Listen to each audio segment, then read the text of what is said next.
resolver os exercícios 17, 18, 19 e 20 da prova exemplo de Química do concurso de maiores de 23 anos da Faculdade de Medicina Veterinária.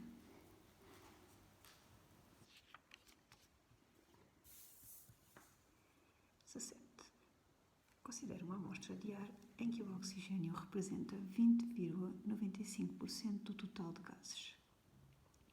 Qual o número de átomos de oxigênio presentes em 100 decímetros cúbicos de ar em condições normais de pressão e temperatura? Ora, então, queremos saber o número de átomos presentes nesta amostra de ar, o número de átomos de oxigênio presentes nesta amostra de ar. Temos aqui uma percentagem. Vamos assumir que isto é uma percentagem em volume, portanto, 20,95% é volume de oxigênio, é a percentagem do oxigênio em volume, no ar, e, portanto, em 100 decímetros cúbicos de ar. Se a sua percentagem em volume de oxigênio é 20,95%, significa que vamos ter 20,95 decímetros cúbicos de O2. Como nós sabemos que esta amostra de ar se encontra em condições normais de pressão e temperatura, em condições PTN, logo o volume molar é igual a 22,4 decímetros cúbicos por mol. E nós sabemos, podemos fazer isto por fórmula, que o volume molar é igual ao volume da amostra de gás a dividir pela quantidade de gás, de moléculas ou de átomos de gás que existe neste volume da amostra. Ora, então, o volume molar é 22,4, é igual a 20,95 decímetros cúbicos a dividir por N, vai ser a quantidade de moléculas de O2 que existe neste volume.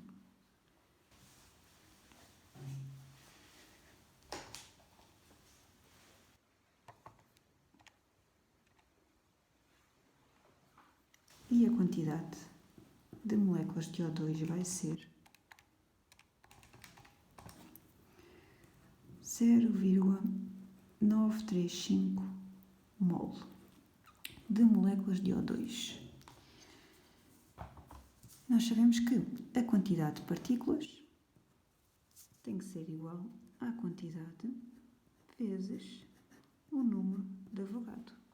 Nós aqui queremos saber a quantidade de átomos e como em cada molécula de dioxigênio existem 2 átomos de oxigênio, significa que a quantidade de átomos de O2 presente nesta quantidade de moléculas de O2 vai ter que ser igual a 2 vezes a quantidade de moléculas e para passarmos a número de átomos vezes o número de Avogadro.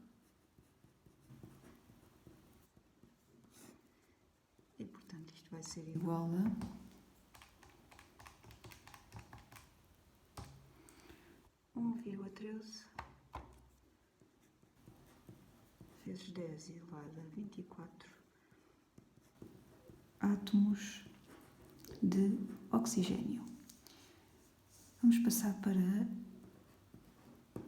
vamos ver qual é a linha. É a linha D. 1,13 vezes 10 elevado a 24. Vamos passar para o exercício 18. Para determinada espécie de animais, a dose letal DL50 para o sulfato de ferro é 150 mg por kg.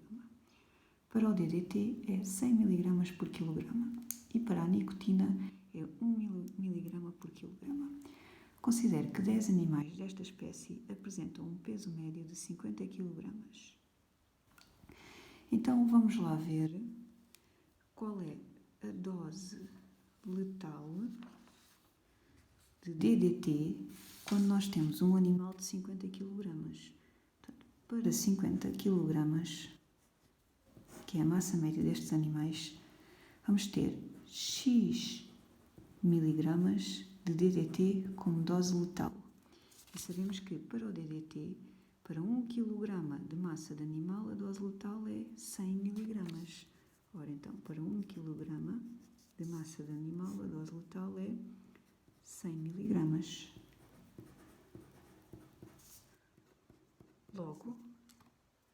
para uma massa de 50 kg, a dose letal vai ser 100 vezes 50 vezes 100, que é 5.000 miligramas.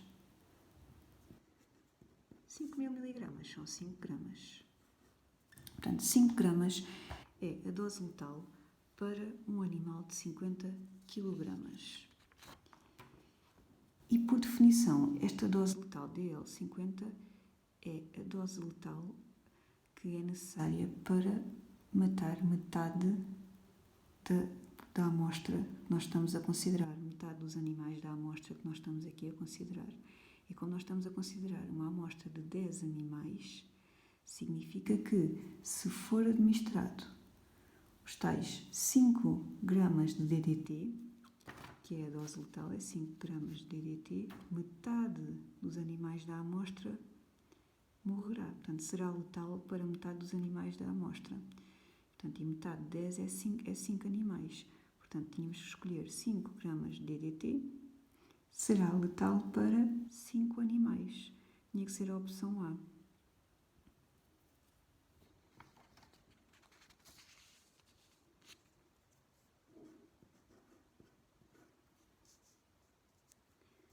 Vamos passar para a questão 19.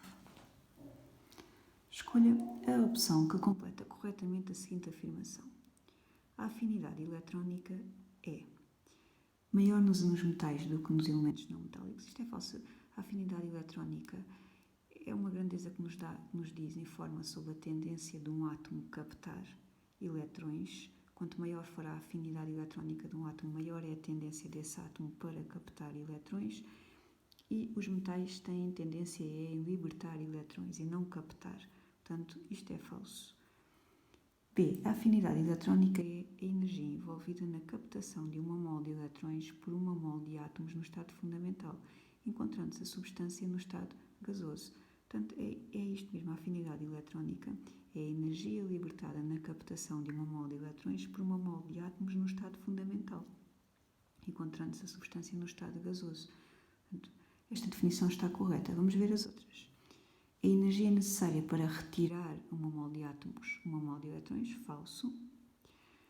Positiva para os metais e negativa para os não metais. Falso. Os halogénios, por exemplo, têm uma afinidade eletrónica muito positiva, muito elevada, enquanto que os gases nobres, que também são não metais, têm afinidades eletrónicas negativas. Portanto, têm muita pouca tendência a receber eletrões, os gases nobres.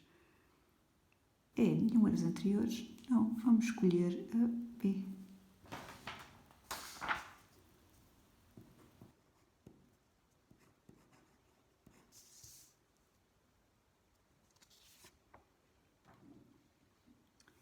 Vamos fazer a 20. Escolha a opção que completa corretamente a seguinte afirmação. Uma das orbitais de valência do átomo de carbono, no estado fundamental, pode ser caracterizada pelo conjunto de números quânticos. Ora, vamos fazer a distribuição eletrónica do carbono. O carbono tem 6 prótons, portanto tem 6 eletrões, o átomo de carbono. Vamos distribuir por 1s2, 2s2, 2p2.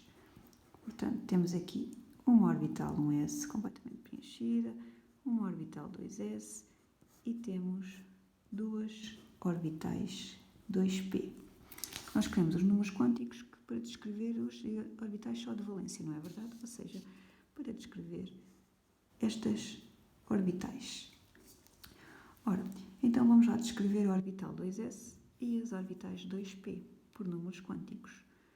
O número quântico de uma orbital são 3 números quânticos. O primeiro número quântico da orbital indica-nos o nível de energia onde está esta orbital. A orbital 2s está no nível de energia 2, logo o seu número quântico principal vai ser 2. O segundo número quântico está relacionado com o subnível onde se encontra a orbital.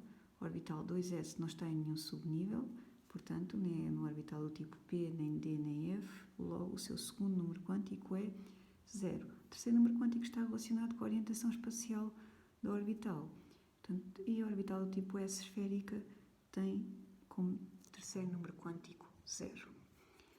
Para as orbitais 2p, O primeiro número quântico também é 2, porque também se localiza no nível de energia 2. O segundo número quântico, como já estamos no subnível do tipo dos orbitais P, o seu segundo número quântico é 1.